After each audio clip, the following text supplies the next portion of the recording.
Monsieur le Président, chers collègues, dans cette feuille de route Néo-Terra, vous affirmez votre souhait d'avoir à l'horizon 2030 une agriculture plus respectueuse de l'environnement. Cette grande évolution agricole devant être réalisée sans toutefois toucher les revenus des agriculteurs qui sont déjà au plus bas. Vous êtes conscient que la rémunération des agriculteurs est un enjeu pour les années à venir. Les faits et les chiffres parlent d'eux-mêmes. 400 000 agriculteurs dans l'Hexagone, soit 25 fois moins qu'au lendemain de la Seconde Guerre mondiale, alors que nous sommes passés de 39 millions d'habitants en 1945 à 67 millions d'habitants en 2019.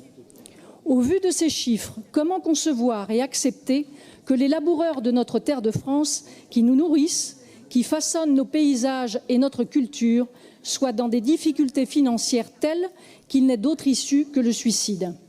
Rappelons-le, 30% des agriculteurs survivent avec moins de 350 € par mois et un agriculteur se suicide tous les 2 jours, pris le plus souvent dans l'engrenage infernal et devenu banal de la pression des banques et du surendettement. Alors comment et pourquoi en sommes-nous arrivés là?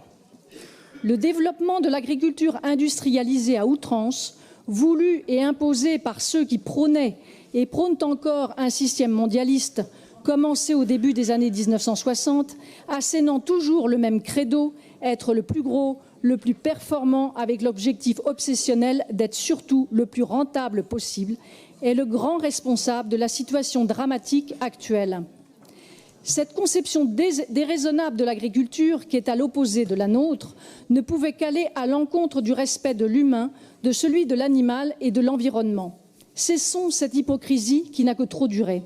Cessez de dénoncer les maux dont vous chérissez trop souvent les causes.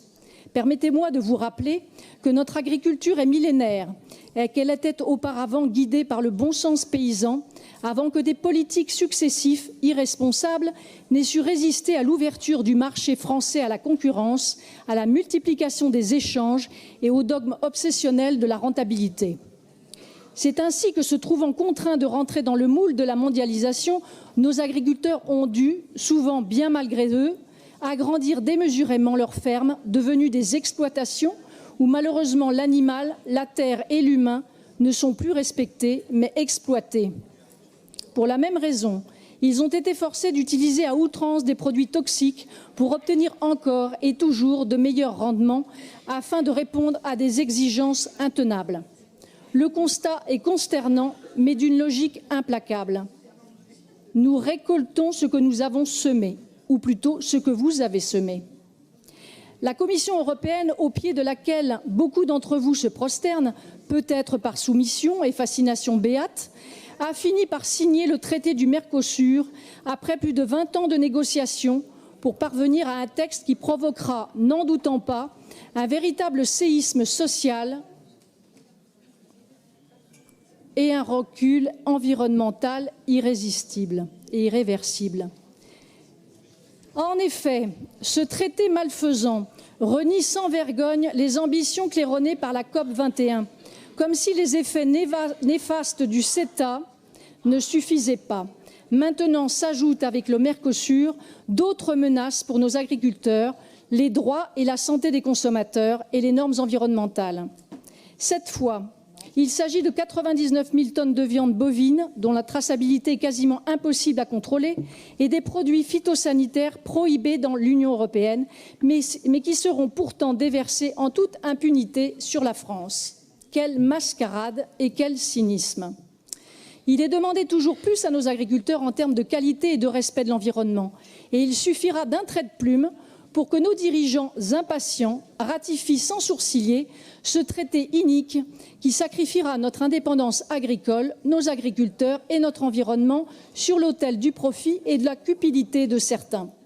En conséquence, Monsieur le Président, la cohérence vous interdit d'imposer à nos agriculteurs un changement radical de leurs pratiques, alors que dans le même temps, notre gouvernement ferait le traître choix d'importer encore davantage des produits étrangers aux coûts sanitaires, sociaux et environnementaux catastrophiques. Ces gargantuesques traités de libre-échange sont l'aboutissement du système que vous, les européistes et les mondialistes béats, avez toujours défendu.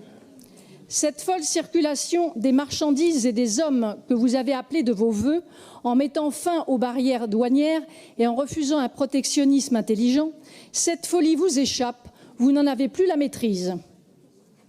Les différentes solutions pour sauver notre agriculture et ceux qui la font réclament des actes politiques volontaires, courageux et de bon sens. Nos solutions, les voici. Mettre un coup d'arrêt à la politique agricole commune qui a détruit notre agriculture. Investir plusieurs milliards d'euros dans notre agriculture afin de lui redonner sa puissance perdue, au lieu de les verser à perte chaque année dans le pot de l'Union européenne. Redévelopper une politique agricole française où l'écologie et les cultures biologiques auraient toute leur place. Stopper les aberrations écologiques en lançant un grand plan national de relocalisation des cultures et des élevages. Aider et promouvoir une agriculture familiale et raisonnée. Développer l'agriculture et l'élevage biologique non industriel, vraiment respectueux de la nature, des animaux et des consommateurs. Limiter l'agriculture bio-business industrielle qui présente les mêmes travers que l'agriculture industrielle. Protéger notre agriculture et notre élevage de qualité afin qu'ils ne soient plus soumis aux diktats du marché et concurrencés de façon déloyale par le monde entier. Revenir aux circuits courts qui ont fait leurs preuves par le passé.